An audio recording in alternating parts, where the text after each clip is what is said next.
Hey traders, Niall here from LearnToTradeTheMarket.com. I'd like to welcome you to today's Forex price action trading video. In today's video, we're going to be talking about bullish reversal setups, trading with the trend, plotting levels, and trading in a swinging market. Now, the Australian dollar is obviously one of my favorite pairs. This strategy would apply to the euro dollar, the British pound, or any major currency pair. Now, I just wanted to point out a daily setup on the Australian dollar. Now, when I say daily setup, we're looking at daily time frames on the chart here. We're looking at the last few months of price data all the way back to August. In fact, I'm just going to draw the levels. This is what I always do. When I look at the daily chart, I zoom out for the last few months, draw some levels that are really obvious. Now, this one's obvious at 107.50. That's the resistance, the major resistance. There's another level here at 103.80. That's the short-term resistance. You can see the market's obviously struggling there. We've got a long-term support level around about that 95 region, and this was a false break of that level here, but we'll draw 93.80, 94, somewhere around there. So really we've got a sideways market overall, and the short-term trend is up at the moment within this broader range. Now, as you can see, the market is slightly upward biased. We will need to see a breakout of this 103.80 level if we are to test the 107.50. Now, the reason for the video update today, I've actually entered a long, and I'll tell you why. I'm just going to zoom in and point out the signal that I've taken. Now, for those of you familiar with my work, I look at PA only.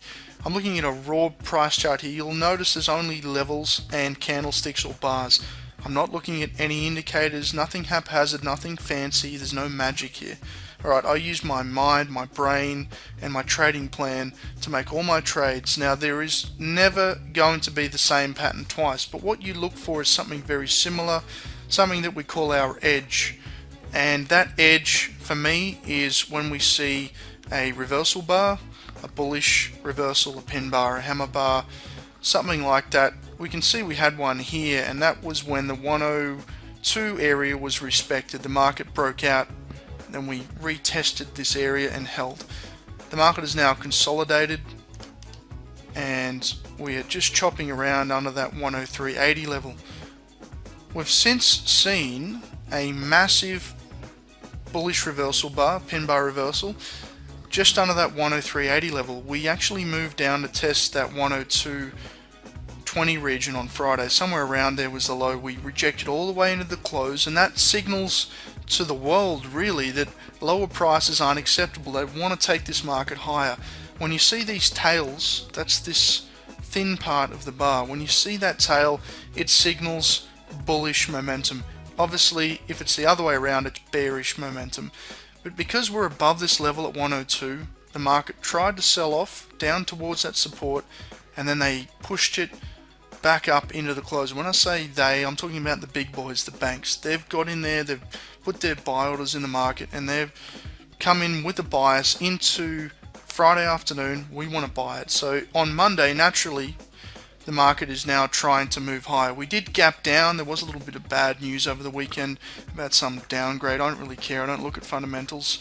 But if you do look at the price action, you'll note that the market gapped down, and we are now moving higher. We also have a tail on that bar, so the lower prices are being rejected. Now, I'll just take it out again and show you what I'm looking for. I've entered today on a pullback. As that market gapped down, I got a nice entry around the halfway point of the signal bar. That's something I teach in my courses. I won't go into it here, but let's just say that I'm long and I'm looking to define my risk. The level really is that 102 or 102.20. So if we just draw a line under that low of Friday, for me that's a good enough area to define my risk. Somewhere in there.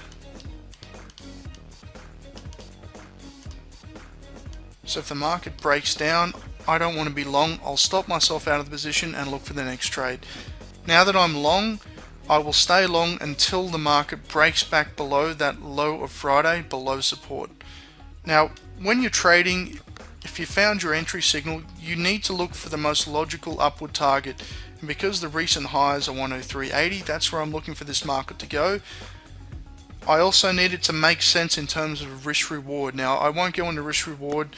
Below this video on my website, I will post a link to a risk reward article I've done. It explains what it's all about. Very, very briefly, if I've risked around 50 to 60 points, I'm looking for a risk reward of 2, which will be 2 times my stop distance of 60. So 2 times 60 is 120. From the entry here, looking for 120 points. I should achieve that somewhere through here. And if I like the trade, I'll hold it for a little bit longer. It might take actually more than 5 days to get there because the market is grinding gradually. It's not in a very vicious uptrend. Let's say we get up here, I'll make around 3 or 4 to 1. That's assuming the trade goes well. I'm one of these people out there, there's only a few of them. I'm happy to discuss losing trades.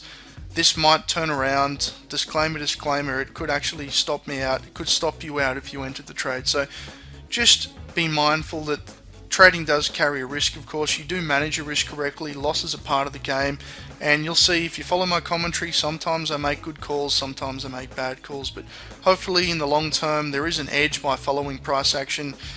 All the banks and all the institutions are definitely looking at these kind of signals and these kind of charts. Now, I know personally several bank traders who follow daily charts only. I'm very much a high time frame trader. I only follow the 4-hour chart and the daily chart.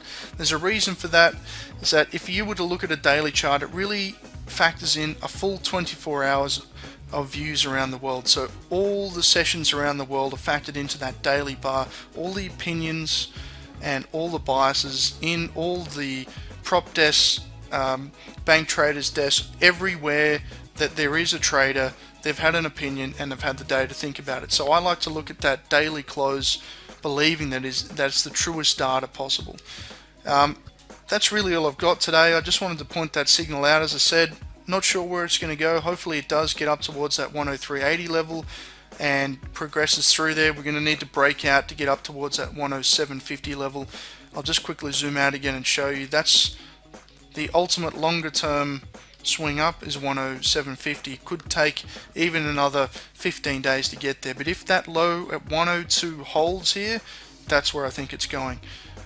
That's all I've got for today. Obviously, if you'd like to learn more, you can check out the trading course and members area, the website link www.learntotradethemarket.com.